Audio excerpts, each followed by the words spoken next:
Good morning everybody. This is Professor Karan Agarwal from Akash Agarwal Classes. आज हम लोग 10th standard science 2 का एक बहुत ही important chapter that is chapter number 2 life processes in living organisms part 1. Chapter number 2 life processes in living organisms part 1 है.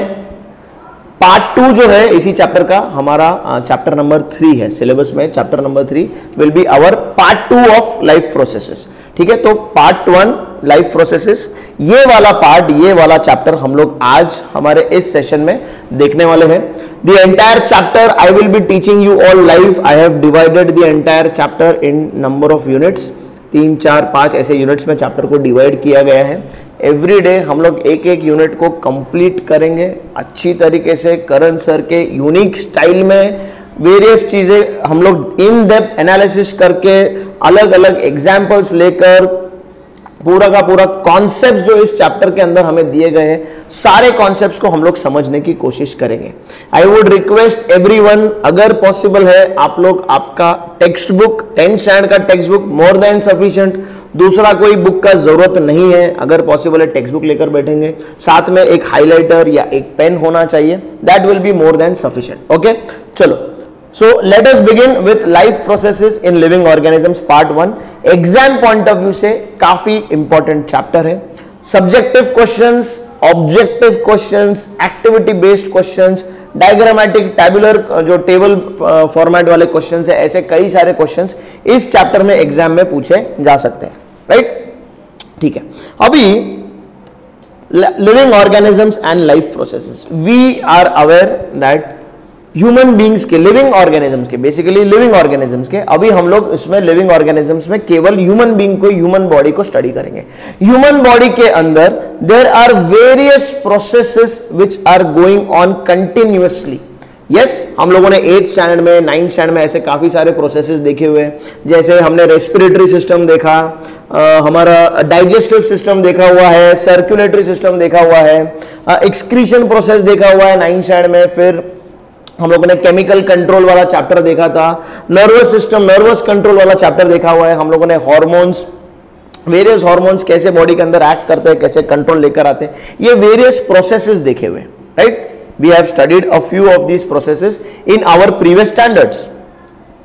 अभी ये सारे प्रोसेसेस जो है we call them life processes. What do we call them?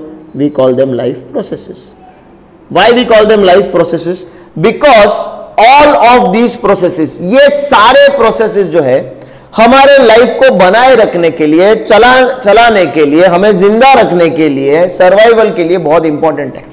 Imagine हमारा heart बोलता है कि नहीं यार मुझे काम नहीं करना है, या आज सैटरडे या संडे में बहुत थक गया हूं, मुझे आज काम पर नहीं आना है. या हमारे किडनीज बोलते हैं कि यार वी आर टायर्ड, पूरा दिन फिल्ट्रेशन कर करके हम थक गए हैं, हम 4 घंटे के ब्रेक पे जा रहे हैं. हमारे नर्वस सिस्टम बोलता है कि यार पूरा टाइम मैं वो यहाँ से इंपल्स लेके आऊँ, यहाँ दूँ, फिर वहाँ से लेके आऊँ, फिर मैं आपको रिएक्शन करने के लिए बताऊँ, मैं थक गया यार यहाँ से वहाँ भाग के बॉडी के अंदर, तो मैं आज काम पर नहीं आने वाला हूँ. ऐसा चलने वाला है क्या?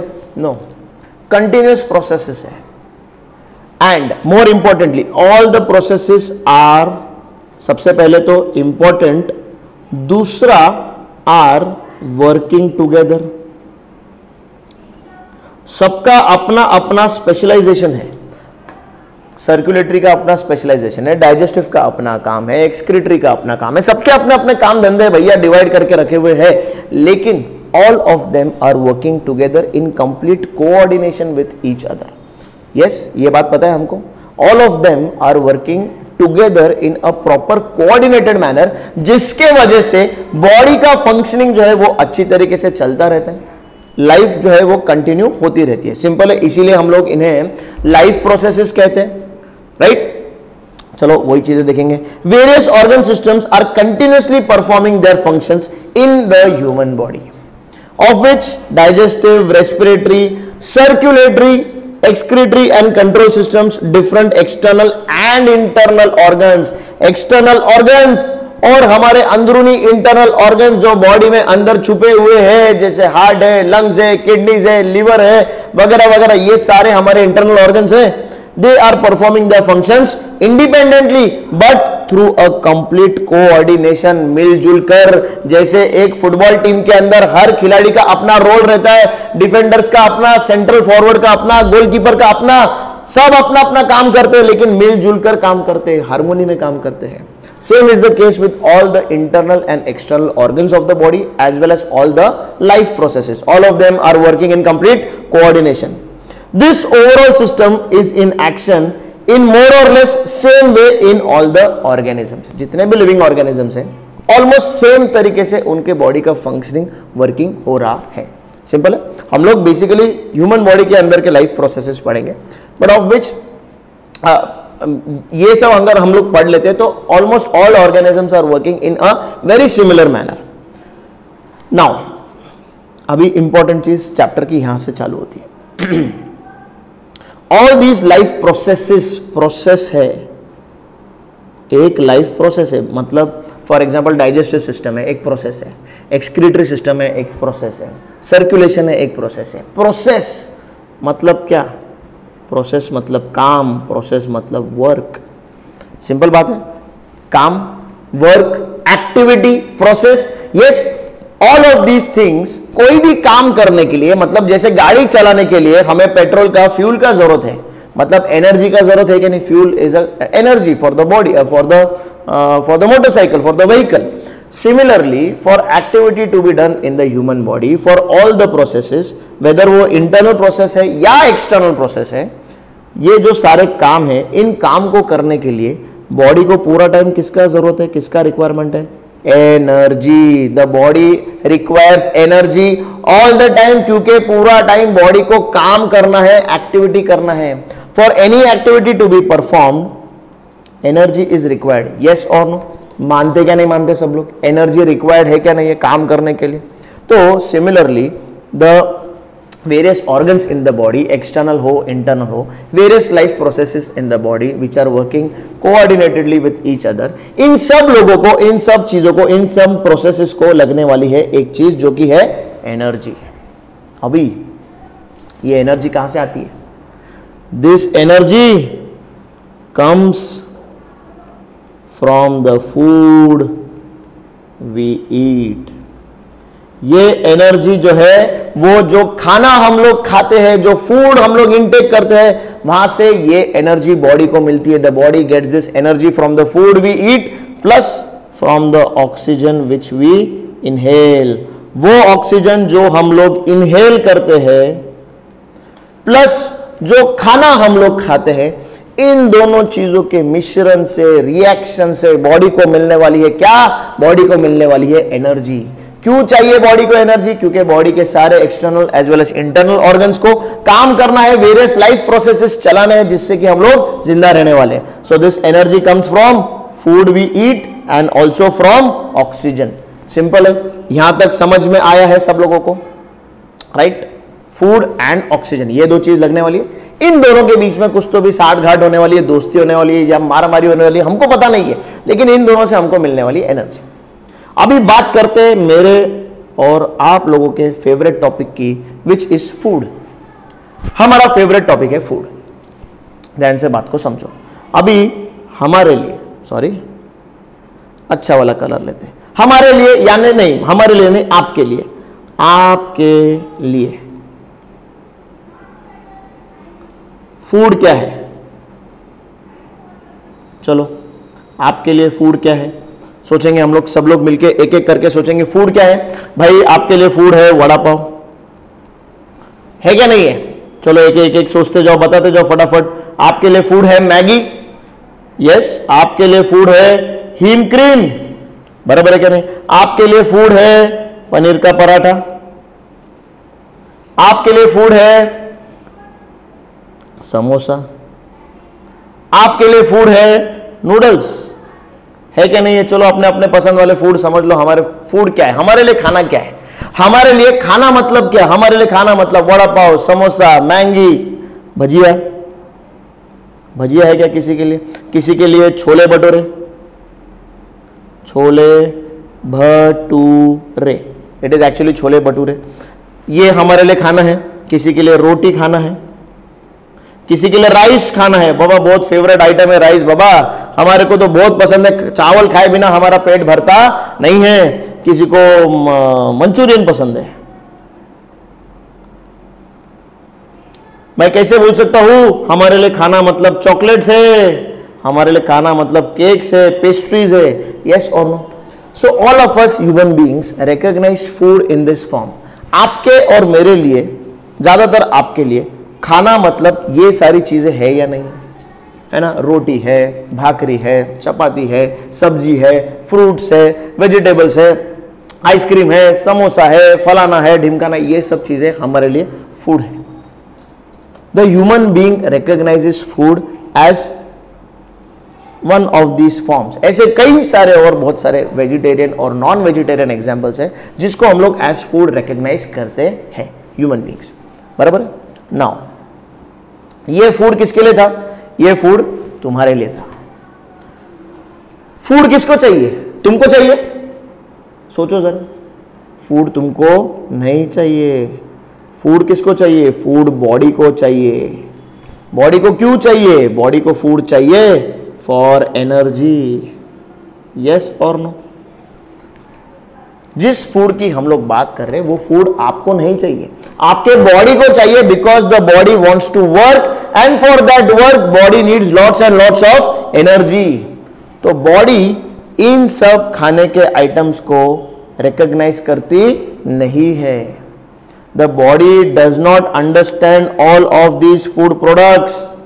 बॉडी के लिए ये खाना नहीं है भैया, ये तुम्हारे लिए खाना है, तुम्हारी जबान के लिए खाना है। बॉडी के लिए फूड क्या है वो यहां देखेंगे। बॉडी के लिए फूड है carbohydrates, instant source of energy. पढ़ेंगे हम लोग, डिटेल में जाएंगे। बॉडी के लिए फूड है, मेरे लिए फूड है proteins, very important for muscle building, building up of the body.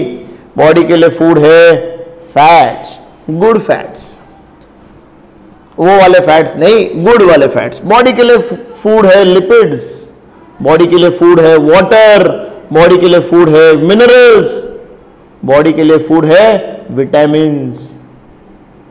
ये सब बॉडी के लिए फूड है। Body recognizes all of these things as food, जिसको यूज करके, इन चीजों को यूज करके body what will the body be doing then? ये सब चीजों के साथ बॉडी क्या करने वाली? बॉडी विल यूज देम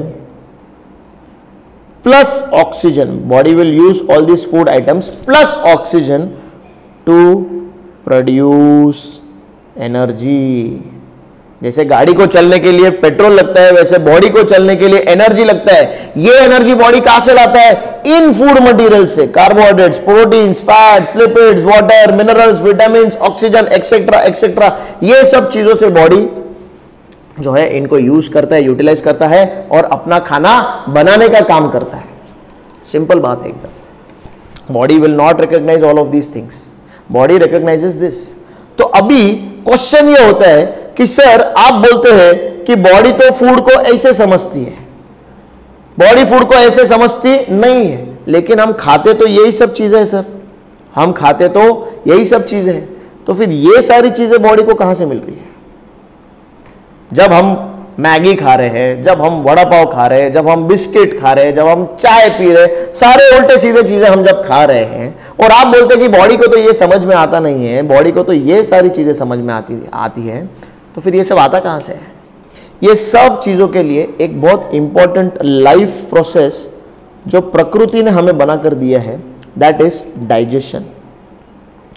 एक बहुत इंपॉर्टेंट लाइफ प्रोसेस जो नेचर ने हमें देकर रखा हुआ है वो है डाइजेशन।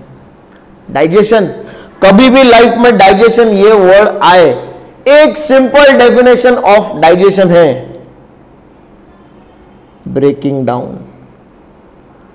डाइजेशन म्हणजे काय? ब्रेकिंग डाउन, तोड़ फोड़। डाइजेशन का मतलब क्या है? ब्रेक डाउन करना। बॉडी ये सारे के सारे फूड आइटम्स को क्या करती है? बॉडी इन सारे के सारे फूड आइटम्स को कंज्यूम करती है, खाती है। यस और नो? नाउ ये फूड जैसे ही हमारे माउथ के अंदर जाता है, the first step, the first stage, the first organ of the digestive system जो हमारा माउथ है, माउथ के अंदर टीथ है, चू करना चालू करते हैं, माउथ के अंदर सलाइवा है, ब्रेक डाउन करने का काम स्टार्ट करना चालू करता है। उसके बाद नीचे जाता है फूड पाइप के थ्रू डाइजेस्टिव सिस्टम में, स्टमक के पास, वहां पर बहुत सारे जूसेस है, डाइजेस्टिव जूसेस है, एंजाइम्स है, एसिड्स है, ये सब लोग क्या काम कर रहे हैं, ये सब लोग हथियार लेकर बैठे हुए हैं और फूड को तोड़ने मरोड़ने का काम चालू कर रहे हैं।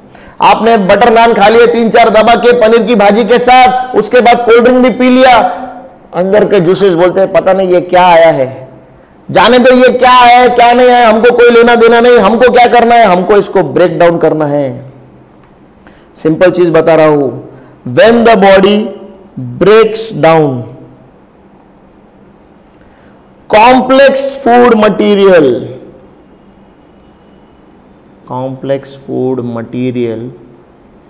Into simpler molecules, this is nothing but digestion. Body uses the various digestive juices, enzymes, acids, everything, and ये जो complex food material जिनके सब नाम मैंने आप लोगों को यहां पर बताया, इनको सबको बॉडी ब्रेक डाउन करती है और बॉडी प्रोड्यूस करती है अपना खुद का खाना, इसको सिंपल मॉलिक्यूल्स, ये सिंपलर मॉलिक्यूल्स है फॉर द बॉडी। तुम्हारे लिए ये सब कॉम्प्लेक्स लोग हैं क्योंकि तुमने ये सब देखे ही नहीं, तुमको पता ही नहीं, तुमने तो ये सब चीजें देखी। बॉडी के लिए ये सब सिंपल मॉलिक्यूल्स है। Body breaks down the complex molecules into this simpler molecules through the process which is called as digestion. कौन से प्रोसेस से करता है बॉडी? डाइजेशन के प्रोसेस से करता है, ये होता है डाइजेशन। सिंपल चीज है, यहां तक कॉन्सेप्ट समझ में आया रहेगा आप लोगों को। यस, अभी सर ब्रेकडाउन बताया, सर आपने डाइजेशन का प्रोसेस बताया, अभी यहां पर एनर्जी की बात आती है। ये सारे के सारे जो मॉलिक्यूल्स हैं, these molecules will provide energy to the body. अभी वो कैसे एनर्जी देते हैं, क्या एनर्जी देते हैं, उनके लिए हम वेरियस प्रोसेसेस अभी पढ़ने वाले हैं।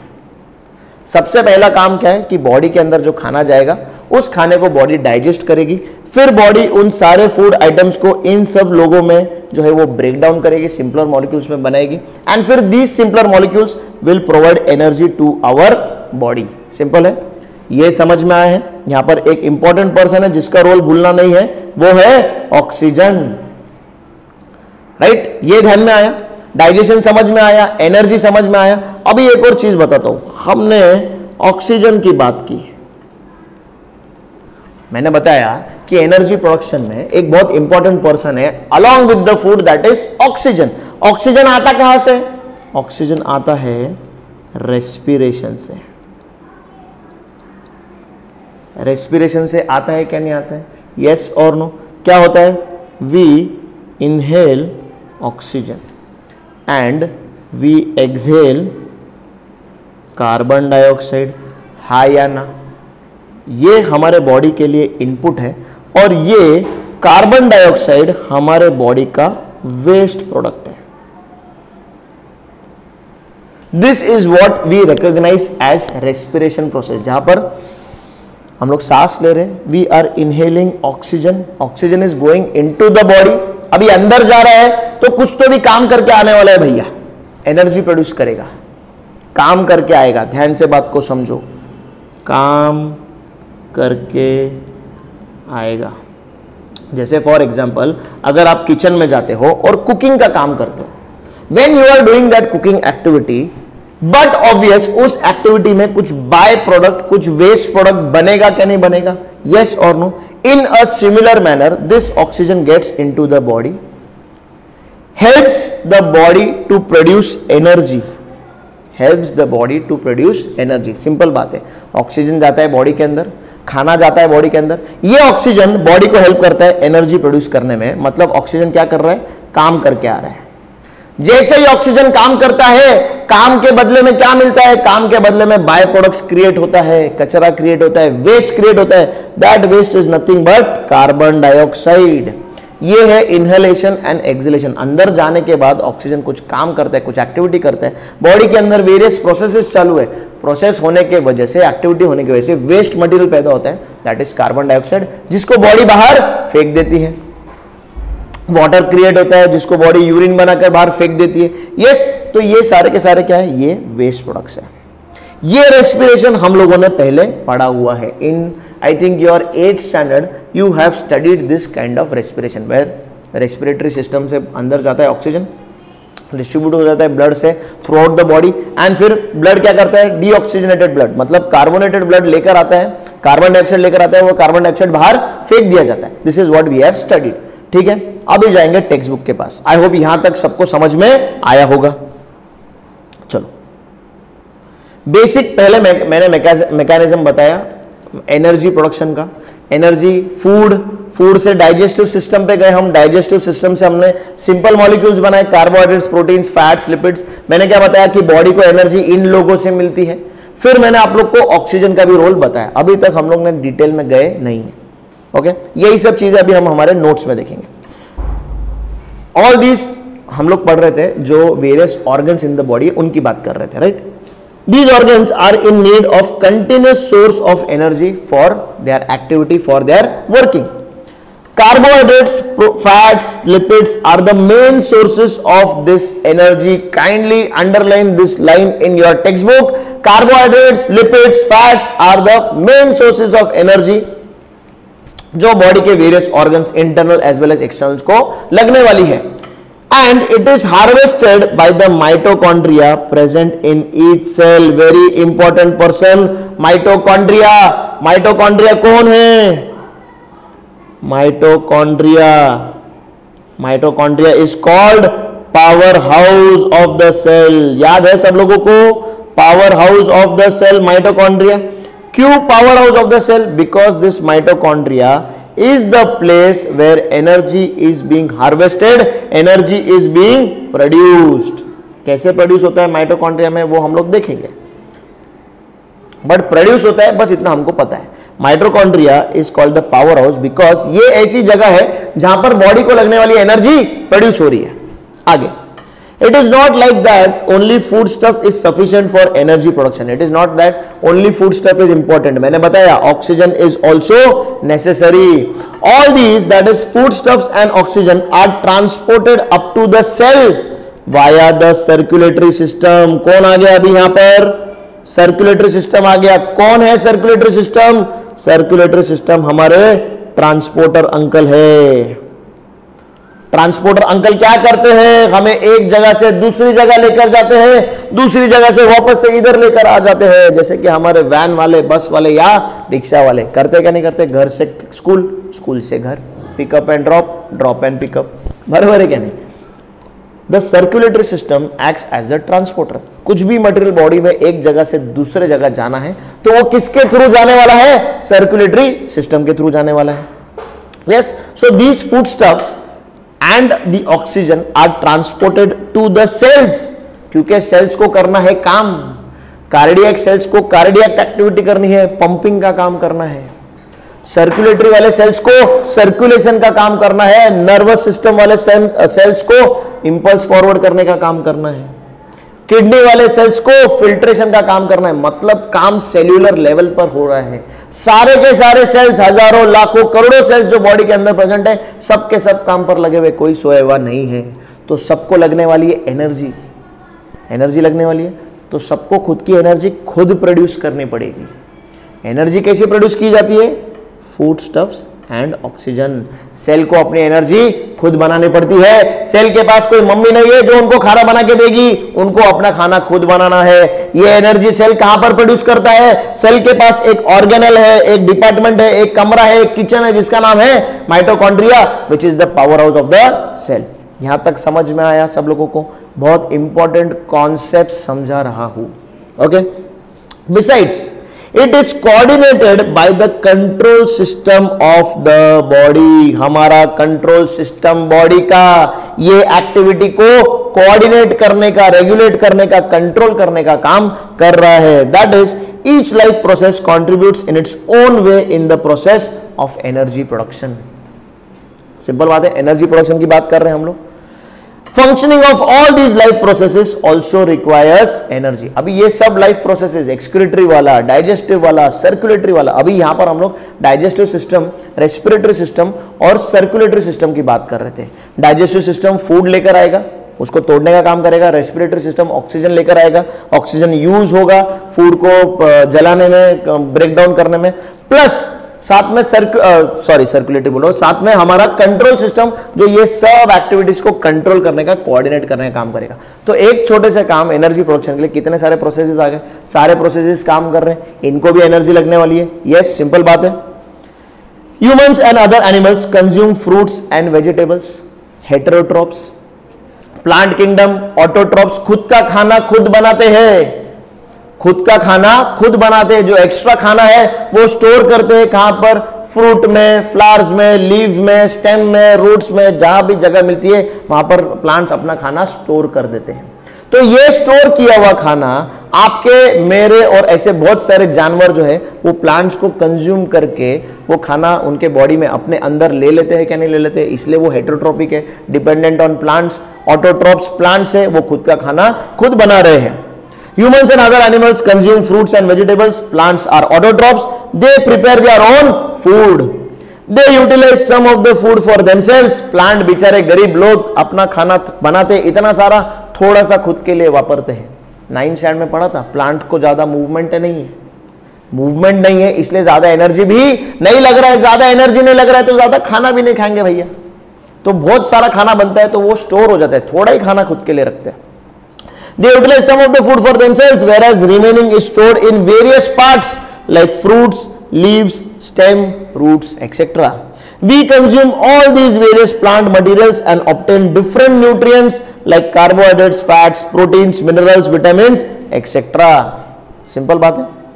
अभी फॉर एग्जाम्पल हम लोग देख रहे हैं कि कार्बोहाइड्रेट, मैंने आपको बताया बॉडी रिकॉग्नाइजेस कार्बोहाइड्रेट्स, तो ये कार्बोहाइड्रेट्स बॉडी को कौन से फूड मटेरियल से मिल रहा है? सर आपने बताया कि कार्बोहाइड्रेट बॉडी को समझता है, लेकिन हम लोग कार्बोहाइड्रेट तो खा नहीं रहे। बाजार में जाके हम लोग बोलते नहीं है कि अंकल 1 किलो कार्बोहाइड्रेट दो, या 5 लीटर कार्बोहाइड्रेट दो, या 1 पोता कार्बोहाइड्रेट दो। हम तो ऐसा बोलते नहीं, हम तो बर्गर मांगते हैं, हम तो गेहूं मांगते हैं, हम तो चावल मांगते हैं, हम तो गुड़ मांगते हैं, हम तो दूध मांगते हैं, हम तो पनीर मांगते हैं। तो कार्बोहाइड्रेट मिलता कहां से? वेरियस फूड आइटम्स, ध्यान से बात को सुनेंगे,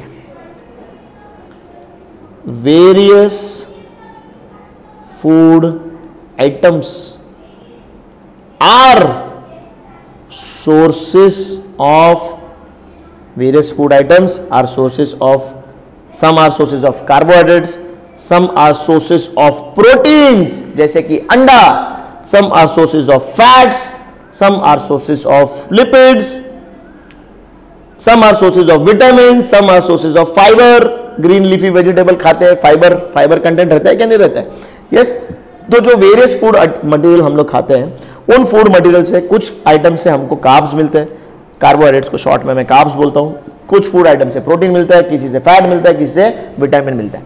तो जो food items which we are eating are sources of this various nutrients, carbohydrates, proteins, fats, lipids, minerals, vitamins, इनको सबको हम लोग बोलेंगे न्यूट्रिएंट्स। सिंपल है। We obtain carbohydrates, important paragraph है, यहां पर मार्क कर रहा हूं, ऑब्जेक्टिव पॉइंट ऑफ व्यू से बहुत ज्यादा इंपॉर्टेंट पैराग्राफ है 3 और 4 लाइन का ही, लेकिन बहुत इंपॉर्टेंट है। कार्बोहाइड्रेट मिलता कहां से है? Carbohydrate we get from milk, we drink, fruits, jaggery, jaggery मतलब गुड़, cane sugar, vegetables, potatoes, sweet potatoes, sweet meats, cereals like wheat, maize, ragi, jawar, millet, rice, etc. All of these food items are sources of carbohydrates. Kindly mark this line, kindly highlight this point. Rice, wheat, jawar, millet, sweet meat, sweet potatoes, milk, jaggery, cane sugar, ये सारे के सारे items जो है they are sources of carbohydrate. मतलब अगर हमने इनमें से कोई भी एक फूड आइटम खाया, इसका मतलब बॉडी को क्या मिला? बॉडी को कार्बोहाइड्रेट्स मिल गए। बॉडी क्या करेगी? अगर हमने फॉर एग्जांपल फ्रूट खाया तो फ्रूट बॉडी के अंदर जाता है, बॉडी को फ्रूट पहचान में नहीं आता है, बॉडी क्या करती है? तोड़ना चालू करती है, ब्रेक डाउन होता है, सिंपल मॉलिक्यूल बनता है। तो फ्रूट तोड़ने के बाद बॉडी को कौन मिलता है? बॉडी को मिलता है कार्बोहाइड्रेट। इसका मतलब fruit is a source of carbohydrates for the body. ये ऑब्जेक्टिव्स के लिए इंपॉर्टेंट है। एक number 2, we get 4 kilo calories of energy per gram of carbohydrate. मैंने बताया था आपको बॉडी को एनर्जी कहां से मिलती है, कार्बोहाइड्रेट्स, प्रोटीन्स, फैट्स, लिपिड्स, इन लोगों से बॉडी को एनर्जी मिलती है। बताया था क्या नहीं बताया था? इसलिए तो बॉडी कॉम्प्लेक्स फूड मटेरियल को ब्रेक डाउन कर रही थी सिंपल मॉलिक्यूल्स में। यस और नो? क्योंकि ये सिंपल मॉलिक्यूल्स बॉडी को एनर्जी देने का काम करते हैं। ये सिंपल मॉलिक्यूल्स बॉडी को एनर्जी देने का काम करते हैं। तो हमारा पहला सिंपल मॉलिक्यूल कौन है? हमारा पहला सिंपल मॉलिक्यूल कार्बोहाइड्रेट है। कार्बोहाइड्रेट कितना बॉडी को एनर्जी देता है? 1 gram. 1 gram of carbohydrate, 1 gram of carbs is equal to या gives 4 kilo calories of energy to the body. 1 gram of carbohydrate gives 4 kilo calories of energy to the body. Body को energy चाहिए क्या नहीं चाहिए? तो हमने fruit खाया, vegetable खाया, दूध पिया, तो बॉडी ने उसको डाइजेस्टिव सिस्टम से ब्रेक डाउन किया, सिंपल मॉलिक्यूल्स बने जिसमें से कार्बोहाइड्रेट्स बाहर निकले। 1 ग्राम कार्बोहाइड्रेट बॉडी को मिलता है, तो उस 1 ग्राम कार्बोहाइड्रेट से बॉडी को 4 किलो कैलोरी ऑफ एनर्जी मिलता है।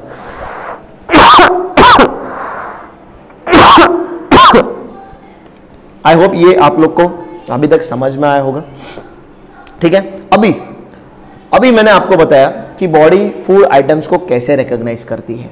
एक दूसरा, बॉडी इन सिंपल मॉलिक्यूल से एनर्जी प्रोड्यूस करती है, लेकिन ये एनर्जी आती कैसे है? Let us study the way by which this energy is obtained. Energy in food item से मिलता कैसा है? कौन सा प्रोसेस अंदर जाता है कि फूड आइटम गया अंदर, ऑक्सीजन इनहेल किया अंदर, डाइजेस्टिव सिस्टम में गए, सब डाइजेशन हुआ, तो एनर्जी आया कहां से वो हमको सीखना है। Right, this is the main gist of the chapter. अभी उससे पहले एक ऐसे एक स्टडी करेंगे, एक केस स्टडी देखेंगे। Many players are seen consuming some food stuffs during breaks of game. आप लोगों ने स्पोर्ट्स देखे होंगे या आप लोगों ने कुछ स्पोर्ट्स खेले भी होंगे, फॉलो भी किए होंगे, देखे भी होंगे, खेले भी होंगे। तो जब ब्रेक्स चालू रहते हैं गेम में या प्लेयर्स जब थक जाते हैं, बड़ा गेम का फील्ड गेम की बात चालू है, मोबाइल के ऊपर गेम की बात नहीं चालू है भैया, जो आप सोफे पे लेट कर उल्टा होकर आराम से एसी के नीचे बैठ के रहते, वो गेम की बात। मैदान में उतरकर क्रिकेट है, फुटबॉल है, खो खो है, लंगड़ी है, कबड्डी है, वॉलीबॉल है, बास्केटबॉल है, टेनिस है, ये जब गेम्स खेलते हैं तो people tend to get tired. तो जो प्लेयर्स है वो लोग ब्रेक लेते हैं बीच में, और उन ब्रेक्स में जनरली ये लोग बनाना खाते हैं या ग्लूकॉन डी, मालूम है क्या ग्लूकॉन डी पीते हैं, या energy drinks for example red bull. वैसे तो हमने पीने नहीं चाहिए, फालतू चीज है, लेकिन ऐसे कुछ एनर्जी ड्रिंक पीते हैं, बनानास खाने का काम करते हैं। यस और नो? अभी बात को ध्यान से समझो। ऑल ऑफ दिस बहुत इंपॉर्टेंट पॉइंट है, आपके नोट्स में गिव रीजंस में ये आएगा, मैं यहां पर आपको एक्सप्लेन करने का काम कर रहा हूं। All of these food items contain carbohydrates. All of these food items contain carbohydrates. बात को ध्यान से समझने की कोशिश करो, क्या हो रहा है, पूरा पिक्चर समझाऊंगा अभी आप लोग को। अभी ये सब प्लेयर्स है जो खेल रहे हैं, their body is doing work. Body exercise कर रही है, बहुत सारा फिजिकल वर्क कर रही है। यस, वर्क कर रही है, तो बॉडी रिक्वायर्स एनर्जी।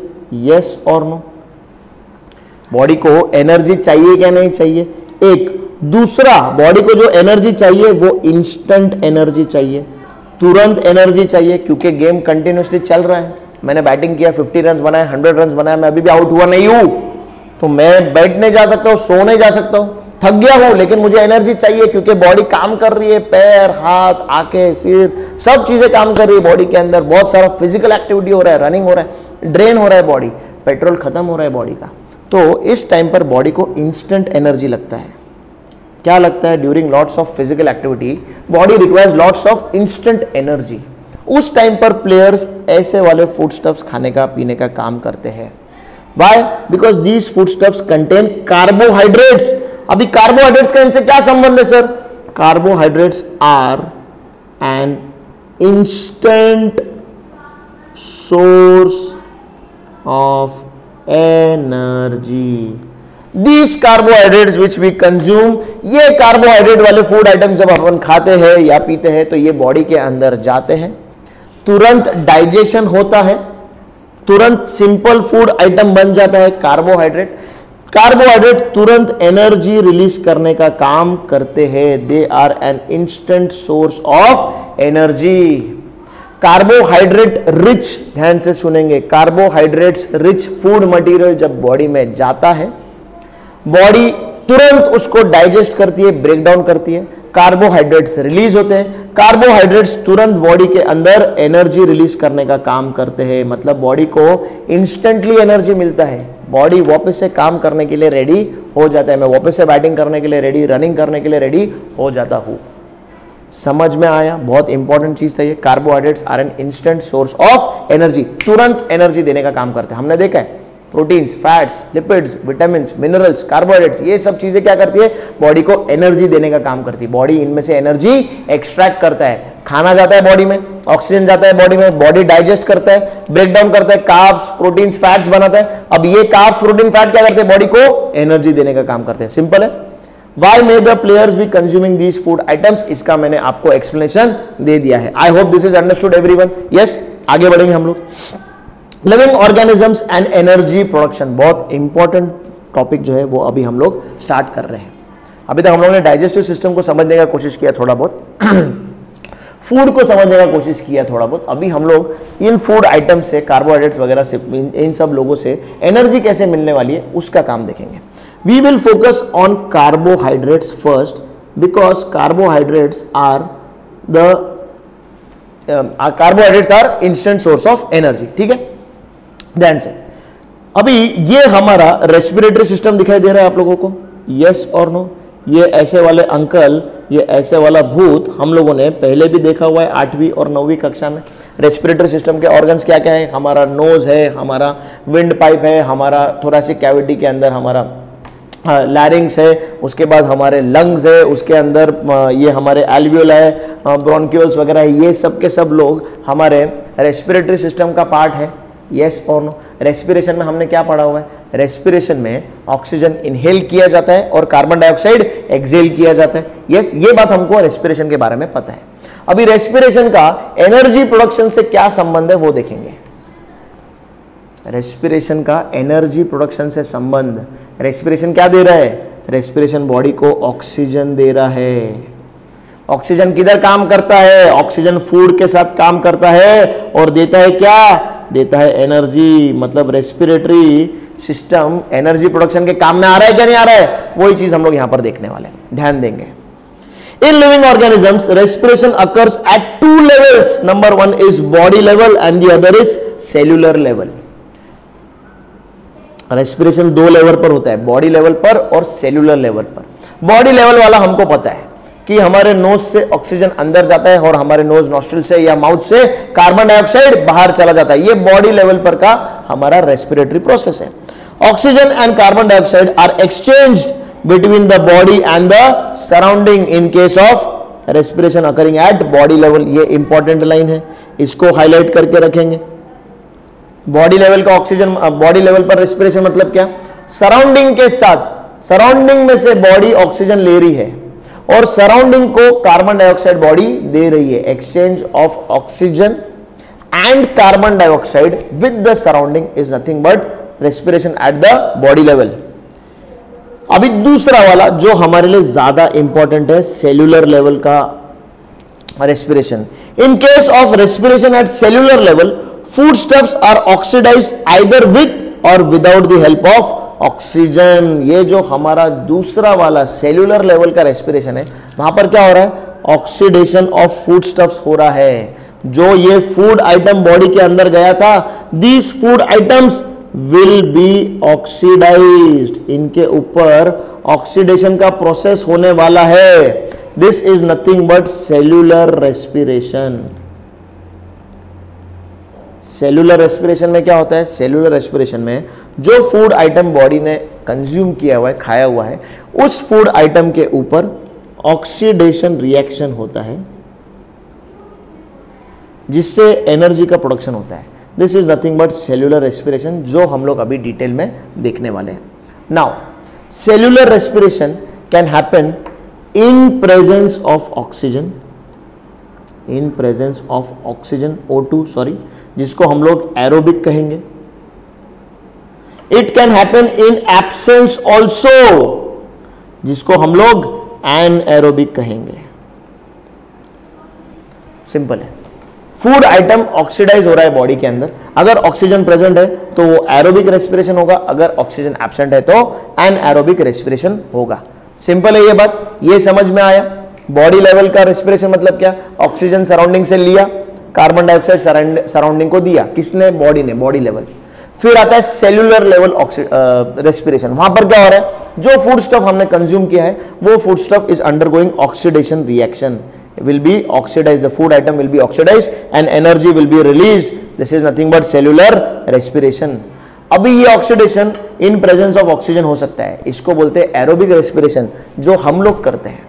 कभी कभी in the absence of oxygen भी होता है ये प्रोसेस, इसको बोलते हैं एनएरोबिक रेस्पिरेशन. सिंपल है, राइट. अभी हम लोग यहां पर जो है सबसे पहले एरोबिक रेस्पिरेशन पढ़ेंगे, aerobic cellular respiration. This is going to be our topic now. यहां से आगे का अगला 40-45 minutes is a very important part of this chapter. सब लोग यहां पर ध्यान देंगे. अभी हमारा मेन कॉन्सेप्ट, अभी हमारा मेन कंटेंट स्टार्ट हो रहा है, right. Okay, aerobic cellular respiration. Oxygen body में आ चुका है, ध्यान से. कौन कौन लोग प्रेजेंट है, क्या अभी अपन अटेंडेंस लेंगे. इन द बॉडी कोण कोण माणसं आलेले आहे बॉडीमध्ये.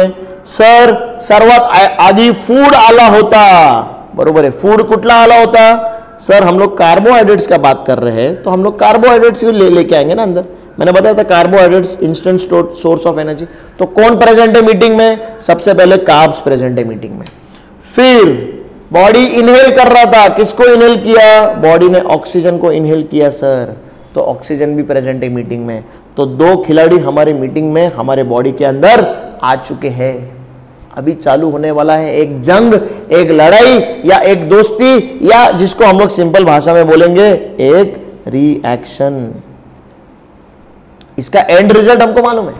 ये दोनों जब भी लड़ाई में घुसते हैं तो लाकर देते हैं हमें क्या, हमें एनर्जी. पर वो कैसे लाते हैं वो हमको देखना है. This is a $1 million question, ठीक है. तो अभी हम लोग देख रहे हैं aerobic cellular respiration. Food item हम लोग कौन सा कंसीडर करेंगे, फूड आइटम हम लोग कार्बोहाइड्रेट्स को कंसीडर करेंगे, क्योंकि वो पहला सबसे इंपॉर्टेंट, सबसे इंस्टेंट सोर्स ऑफ एनर्जी है. फूड चाहिए क्या नहीं, ठीक है, okay. Carbohydrates of the food that we consume every day are mainly utilized for production of energy required for daily need. जो कार्बोहाइड्रेट हम लोग खा रहे हैं, थ्रू फूड कंज्यूम कर रहे हैं, जनरली ये कार्बोहाइड्रेट जनरली काय के लिए यूटिलाइज किया जाता है, for production of energy. Carbohydrate जो हम खा रहे हैं वो जनरली बॉडी की एनर्जी प्रोडक्शन में काम में आता है, क्योंकि बॉडी को बाकी के एक्टिविटीज करने होते हैं. This energy is obtained in the form of ATP. ये एटीपी कौन है, क्या है, ये हम लोग बाद में देखेंगे. इसको थोड़ा सा पेंडिंग रख देते हैं, बहुत इंपॉर्टेंट आदमी है. यहां पर लिखा हुआ क्या है वो भी देख लेते हैं, लेकिन इसको समझेंगे बाद में. Energy is obtained in the form of ATP. इसको अंडरलाइन कर लो, पेंडिंग रखो लेकिन अंडरलाइन कर लो, इंपॉर्टेंट है. एनर्जी कौन से फॉर्म में मिल रही है, एटीपी के फॉर्म में मिल रही है. जैसे आपको पैसे मिलते हैं तो पैसे कौन से फॉर्म में मिलते हैं, पैसे नोट्स के फॉर्म में मिलते हैं. नोट 500 रुपए का नोट, 2000 रुपए का नोट, आपको 50-100 रुपए का नोट मिलता होगा, मिलना चाहिए, उससे ज्यादा नहीं मिलना चाहिए आपको, राइट. या चिल्लर हो सकता है कि इसको चिल्लर भी मिलती होंगी. बहुत ही ज्यादा बाबा खराब बच्चा है, आप पापा बोलते हैं मेरे को बिल्कुल भरोसा नहीं, इसको ज्यादा पैसा नहीं देने का, तो उसको चिल्लर मिलती होंगी. यस और no. So all of these things are currency. Yes और नो. ये पैसा इस करेंसी से हम लोग रिकॉग्नाइज करते क्या नहीं करते. उसी तरीके से बॉडी एनर्जी को एटीपी के फॉर्म में रिकॉग्नाइज करती. ATP is the energy currency of the body. इसको हम लोग डिटेल में आगे पढ़ने वाले, सो डोंट वरी. अभी इतना याद रखो, this energy is obtained in the form of ATP. आगे, for this purpose glucose a type of carbohydrate. अभी हम लोग एक ग्लूकोज मॉलिक्यूल, एक कार्बोहाइड्रेट जिसका एग्जाम्पल है ग्लूकोज. अभी कार्बोहाइड्रेट्स भी बहुत सारे टाइप के रहते हैं. ग्लूकोज, फ्रुक्टोज, माल्टोज, येटोज, वोटोज, ऐसे बहुत सारे टाइप के कार्बोहाइड्रेट्स रहते हैं, जिसमें से सबसे सिंपल वाले अंकल है हमारे ग्लूकोज। उस ग्लूकोज को हम लोग कंसिडर करेंगे। ग्लूकोज क्या है? कार्बोहाइड्रेट है, सिंपल है। बॉडी के अंदर कार्बोहाइड्रेट वाला खाना गया, फूड आइटम गया, कौन सा वाला गया? अभी हम लोग कंसिडर कर रहे हैं ग्लूकोज को, right. For this purpose glucose, a type of carbohydrate, is oxidised step by step in the cells. Body के अंदर कार्बोहाइड्रेट गया है, body has consumed carbohydrates. Carbohydrates का एक एग्जाम्पल हम लोग कंसिडर कर रहे हैं ग्लूकोज। ग्लूकोज का मॉलिक्यूलर फॉर्मूला है C6H12O6, ये ग्लूकोज का मॉलिक्यूलर फॉर्मूला है। Glucose is a type of carbohydrate. अभी ये ग्लूकोज जो है, ये ग्लूकोज बॉडी कंज्यूम करती है, खाना खाती है, ये ग्लूकोज बॉडी के अंदर जाता है। अभी इस ग्लूकोज को बॉडी क्या करती है? ऑक्सीडाइज करती है स्टेप बाय स्टेप। ऑक्सीडाइज करती है मतलब बेसिकली बॉडी क्या करती है? कुछ रिएक्शन करती है उसके ऊपर। इस ग्लूकोज के ऊपर बॉडी कुछ ना कुछ रिएक्शन करती है। इस ग्लूकोज के साथ में बॉडी में और कौन गया था अंदर? ऑक्सीजन गया था अंदर, इसको भूलना नहीं है। We have consumed a food item which is glucose. Glucose किसका एग्जाम्पल है? ग्लूकोज कार्बोहाइड्रेट का एग्जाम्पल है। प्लस बॉडी के अंदर कौन गया है? ऑक्सीजन गया है। बॉडी क्या करेगी? अभी इस फूड आइटम को, इस ग्लूकोज को ऑक्सीडाइज करेगी, step by step break down करेगी, रिएक्ट करेगी, और यहां से रिलीज करने वाली है बॉडी एनर्जी। ठीक है, सिंपल है, चलेंगे आगे।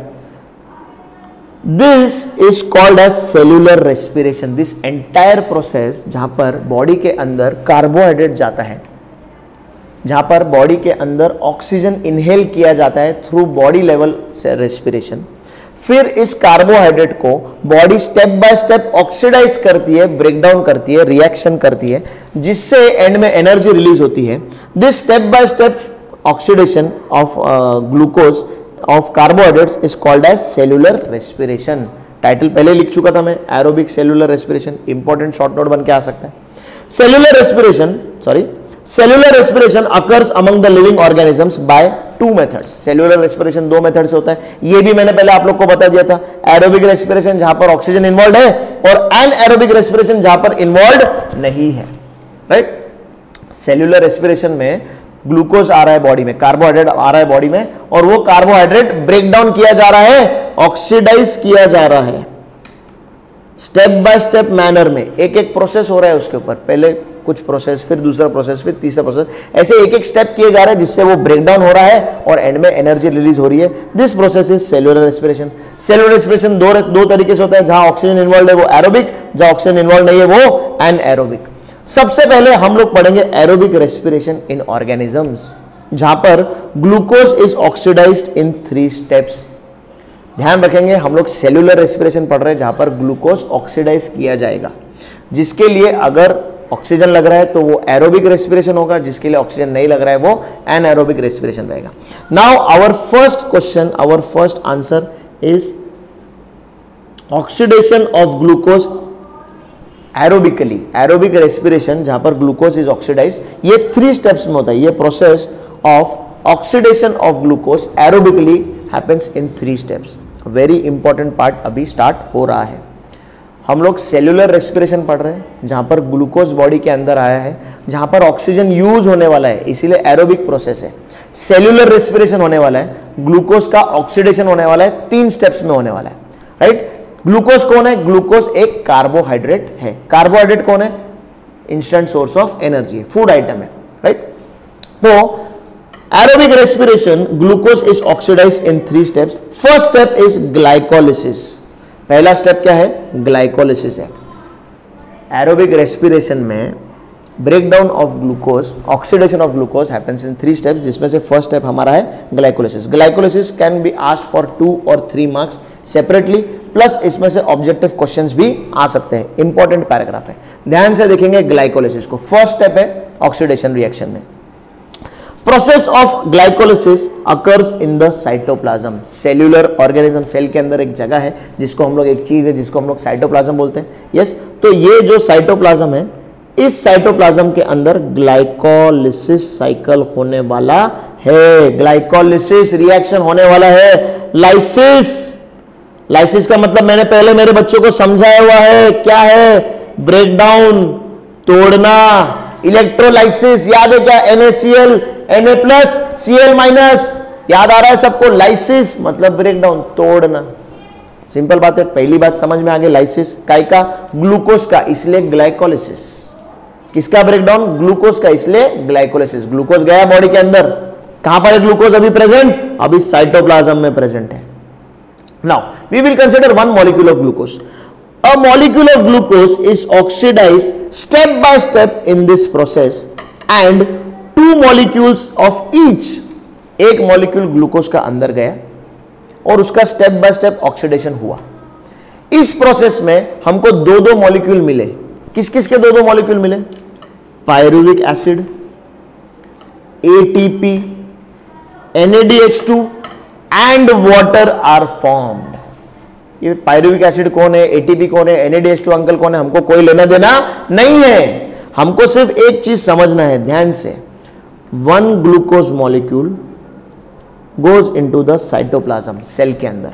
यहां पर इसका स्टेप बाय स्टेप क्या हुआ? ऑक्सीडेशन हुआ, ब्रेकडाउन हुआ, रिएक्शन हुआ।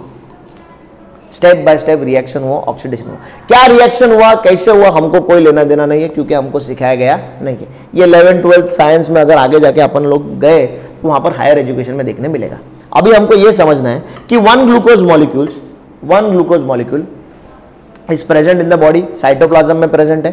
ये ग्लूकोज मॉलिक्यूल के ऊपर step by step oxidation process होता है and it gives us 2 molecules each. किस किस का 2 मॉलिक्यूल मिला? 2 molecule of pyruvic acid, 2 molecule of NADH2, 2 molecule of ATP and 2 molecule of water. Simple.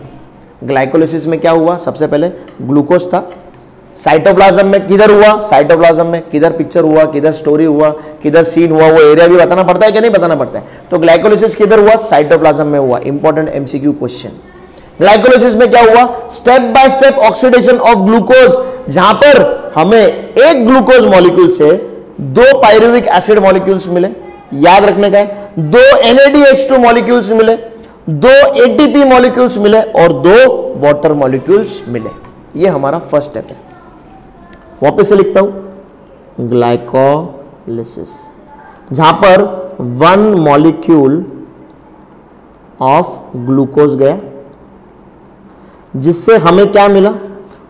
2 molecule को शॉर्ट लिखता हूं, 2MOL लिखता हूं, मोल्स नहीं है, मॉलिक्यूल को शॉर्ट फॉर्म में लिखता हूं। 2 मॉलिक्यूल ऑफ पायरुविक एसिड मिले प्लस 2 मॉलिक्यूल्स ऑफ NADH2 मिले प्लस 2 मॉलिक्यूल्स ऑफ ATP मिले हमें प्लस 2 मॉलिक्यूल्स ऑफ वाटर मिले। बराबर है क्या नहीं? ये चीजें हमें मिली क्या नहीं मिली? ये फर्स्ट स्टेप हो गया, इसको याद रखेंगे। अगर नोटबुक है साथ में तो फटाफट इसको लिख लेंगे। ये हमारा फर्स्ट स्टेप है, ये हमारा फर्स्ट स्टेप है, ग्लाइकोलिसिस का फर्स्ट स्टेप है। Glucose present in cytoplasm undergo step by step oxidation, जिससे 2 pyruvic acid, 2 NADH2, 2 water, 2 ATP हमको मिल गए। राइट, अभी आगे बढ़ेंगे। पायरुविक एसिड नाम का कोई आदमी आया है? कौन है, क्या है, हमको मालूम नहीं है। जो हमको मालूम नहीं है उसको हम लोग अंदर रखते हैं क्या? नहीं बाबा, उसको हकल देते हैं, उसको कुछ तो भी करके हम लोग बाहर निकाल देते हैं। अभी यही होने वाला है, ध्यान से देखो। Molecules of pyruvic acid formed in this process are converted into molecules of acetyl coenzyme A। ये जो पायरुविक एसिड यहां पर हमको मिला था फर्स्ट स्टेप में, इस पायरुविक एसिड को हम लोगों ने कन्वर्ट कर दिया। काय में, किस में कन्वर्ट कर दिया? Into molecules of acetyl coenzyme A। Pyruvic acid से हमको क्या मिला? Acetyl coenzyme A। अभी भी हम लोग ग्लाइकोलिसिस में ही है, अभी भी हम लोग साइटोप्लाज्म में ही है। पहले स्टेप में हमको ग्लूकोज से पायरुविक एसिड के 2 मॉलिक्यूल्स मिले थे, 2 वाटर मिला था, 2 NADH2 मिला था, 2 ATP मिला था। अभी पायरुविक एसिड क्या है हमको कुछ मालूम नहीं है। हमको उसके 2 मॉलिक्यूल्स मिले थे, 2 पायरुविक एसिड हमको मिले थे। हमने इसको किसमें कन्वर्ट कर दिया? 2 molecules of acetyl coenzyme A। We converted the 2 molecules of pyruvic acid into 2 molecules of acetyl coenzyme A। Picture अभी कंप्लीट नहीं हुआ है। एसिटल कोएंजाइम ए के साथ साथ 2 molecules of NADH2 and 2 molecules of carbon dioxide are also release during this process. मतलब हमारा step B में क्या हुआ, हमारे पास पायरुविक एसिड था, हमने इस पायरुविक एसिड को कन्वर्ट किया into acetyl coenzyme A, plus इसके साथ हमें 2 मॉलिक्यूल ऑफ NADH2 मिले and 2 molecule of carbon dioxide भी मिल गए। कार्बन डाइऑक्साइड आ गया, एक्टिविटी कर रहे थे, वेस्ट प्रोडक्ट आ गया क्या नहीं आ गया, सिंपल बात है क्या नहीं है, समझ में आया।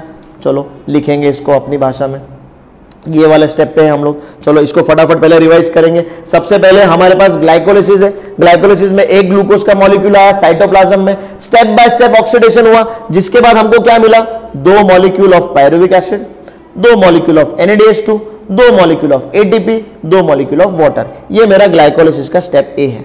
अभी आता है ग्लाइकोलिसिस का स्टेप बी। क्या है स्टेप बी, हमारे पास पायरुविक एसिड है, स्पेलिंग रॉन्ग हो गया, अभी पेन रॉन्ग हो गया, कोई बात नहीं, सॉरी। हमारे पास पायरुविक एसिड अभी यहां पर प्रेजेंट है। ये पायरुविक एसिड को हम लोग कन्वर्ट कर देते हैं, एक रिएक्शन हो जाता है जिसमें हमें एसिटल को enzyme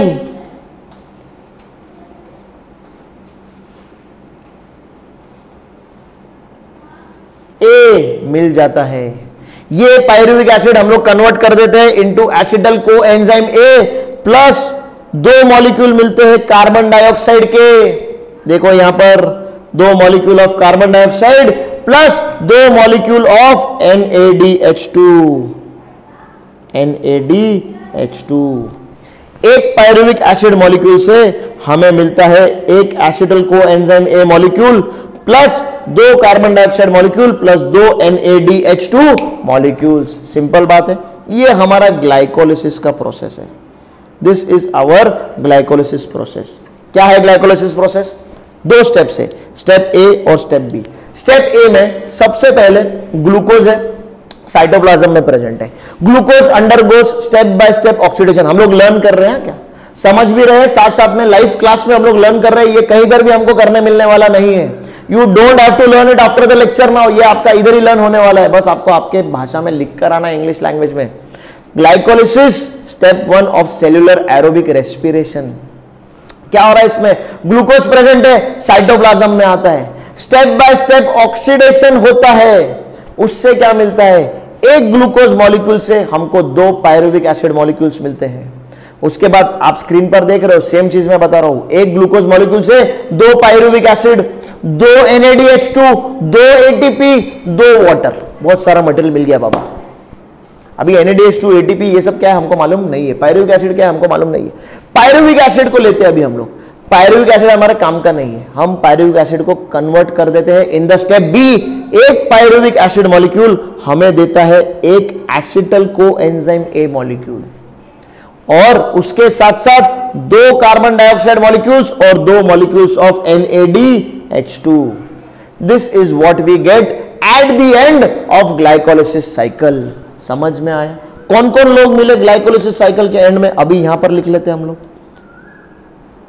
eight the end of first step that is glycolysis, what all are we getting, we are getting, याद करो हम लोग को पायरुविक एसिड मिला था, हाँ सर मिला था, लेकिन पायरुविक एसिड को सर हमने कन्वर्ट कर दिया था किसमें, एसिटल को एंजाइम ए में, acetal coenzyme A.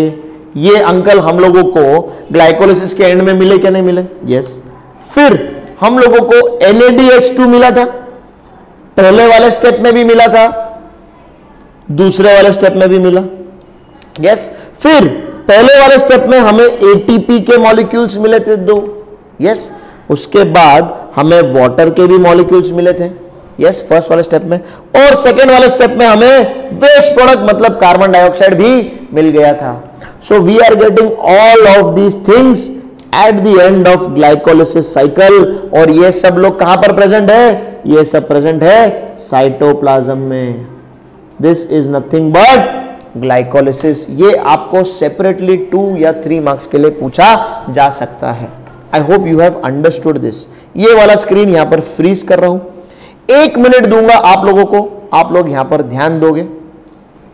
I hope ये जो फर्स्ट स्टेप है एरोबिक सेल्यूलर रेस्पिरेशन, जिसका नाम है ग्लाइकोलिसिस, ये आप लोगों को यहां पर समझ में आया होगा। फटाफट रिवाइज कर ले। क्या रेस्पिरेशन 2 टाइप्स के, बॉडी लेवल, सेल्यूलर लेवल। चलो इसकी भी जरूरत नहीं है, बॉडी लेवल और सेल्यूलर लेवल। बॉडी लेवल क्या, जहां पर एक्सचेंज हो रहा है काय का, ऑक्सीजन का सराउंडिंग के साथ, सराउंडिंग से ऑक्सीजन ले रहे हैं प्लस सराउंडिंग को कार्बन डाइऑक्साइड दे रहे हैं, ये बॉडी लेवल रेस्पिरेशन हो गया। फिर सेल्यूलर लेवल रेस्पिरेशन। अभी सेल्यूलर लेवल रेस्पिरेशन क्या है, बॉडी को एनर्जी बनाने का है। बॉडी के पास फूड आइटम आ रहा है, फॉर एग्जांपल कार्बोहाइड्रेट यानी कि ग्लूकोज, बॉडी के अंदर ऑक्सीजन आ रहा है बॉडी लेवल रेस्पिरेशन से।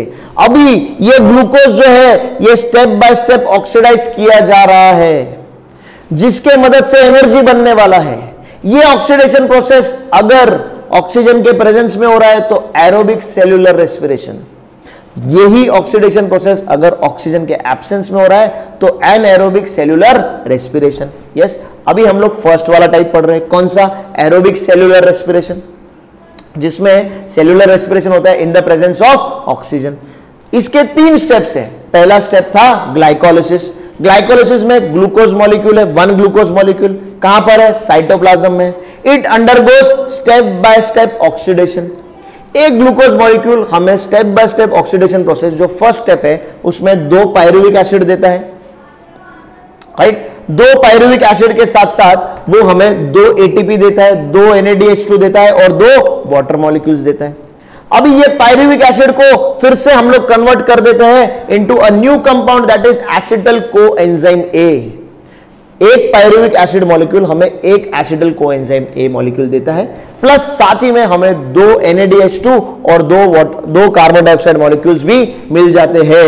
ये सारे के सारे लोग कहां पर प्रेजेंट है, ये सारे के सारे लोग प्रेजेंट है in the cytoplasm. With this our glycolysis cycle is complete, right. I hope यहां तक जो फर्स्ट स्टेप है रेस्पिरेशन का, सेल्यूलर रेस्पिरेशन का, एरोबिक सेल्यूलर रेस्पिरेशन का, जिसका नाम है ग्लाइकोलिसिस, आप लोगों को यह समझ में आया होगा। I will and the lecture over here. हम लोग आज इतना ही पार्ट देखेंगे। बहुत इंटरेस्टिंग डिस्कशन रहा, जहां पर हम लोग ने food, various life processes, types of food जो आपको पता है, पसंद है, और जो बॉडी को पसंद है, वो सब चीजें देखी। रेस्पिरेशन पहले तो हमने थोड़ा सा डाइजेशन को समझा, फिर कार्बोहाइड्रेट का एक इंपॉर्टेंट पैराग्राफ पढ़ा। अभी डाइजेस्टिव सिस्टम एनर्जी प्रोड्यूस करने वाला है with the help of oxygen, जो रेस्पिरेटरी सिस्टम से मिलता है, जहां पर से लिंक हो जाता है रेस्पिरेशन डाइजेशन के साथ। इसके लिए इंपॉर्टेंट हो जाता है रेस्पिरेशन को समझना। हम लोग बॉडी लेवल रेस्पिरेशन को ऑलरेडी पहले पढ़ चुके हैं, अभी हम लोग सेल्यूलर लेवल पर रेस्पिरेशन को समझने की कोशिश कर रहे हैं। We will continue the lecture tomorrow in our next session. हम लोग एरोबिक सेल्यूलर रेस्पिरेशन के अगले 2 स्टेप्स जो है, जो ट्राई कार्बोक्सिलिक एसिड साइकिल है और इलेक्ट्रॉन ट्रांसफर चेन रिएक्शन है, और एटीपी मॉलिक्यूल, NADH2, FADH2, ये सारे अंकल लोग को भी मिलेंगे। Until then, good bye, do take care, thank you very much.